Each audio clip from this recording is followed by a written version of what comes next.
The Democratic Party defended slavery, started the Civil War, opposed Reconstruction, founded the Ku Klux Klan, imposed segregation, perpetrated lynchings, and fought against the Civil Rights Acts of the 1950s and 1960s. I was recently talking with a group of major African American bishops.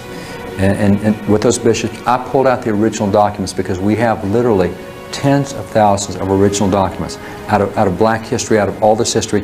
And I'm showing all these legislators, all the first black U.S. senators that were Republican, all the state leaders that were Republican, black leaders. And I'm showing the records out of Congress where the Democrats say, yes, we started the Klan. That was our, so going through all of this, and these black bishops asked me, how come we don't hear this in our history books? The Republican Party was founded in 1854 as an anti-slavery party. Its mission was to stop the spread of slavery into the new Western territories with the aim of abolishing it entirely. This effort, however, was dealt a major blow by the Supreme Court in the 1857 case Dred Scott versus Sandford.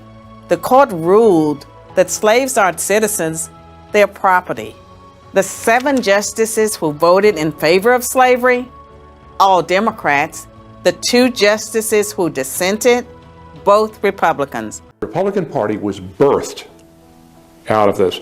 And from the get-go in the Republican Party, there was a clear statement that this party was against slavery. This thing was wrong, it was evil and wrong, and must be abolished. They came out with their first platform shortly thereafter, tiny little platform. It's only got 9 planks in the platform. 6 of the 9 planks dealt with civil rights.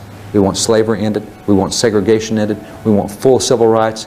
It was a civil rights party birthed out of a number of atrocious pro-slavery decisions. The slavery question was, of course, ultimately resolved by a bloody civil war. The commander-in-chief during that war was the first Republican president, Abraham Lincoln, the man who freed the slaves. 6 days after the Confederate Army surrendered, John Wilkes Booth, a Democrat, assassinated President Lincoln. Lincoln's vice president, a Democrat named Andrew Johnson, assumed the presidency. But Johnson adamantly opposed Lincoln's plan to integrate the newly freed slaves into the South's economic and social order.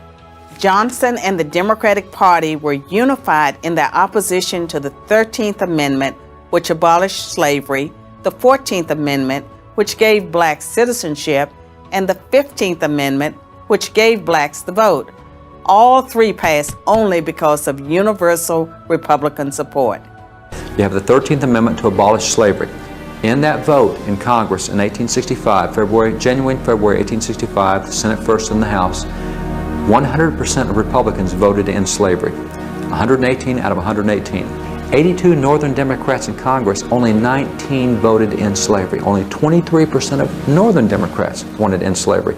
We roll on through, and in the South, slavery has been ended. So the 14th Amendment was passed in Congress to give civil rights to all those emancipated slaves, all the freedmen. That vote in Congress, not a single Democrat in the House or the Senate voted for the 14th Amendment to the Constitution. They passed the 15th Amendment in 1870 that says every African American can vote. So voting rights for African Americans come from the 15th Amendment passed in 1870, which, by the way, not a single Democrat in the House or the Senate voted for the 15th Amendment.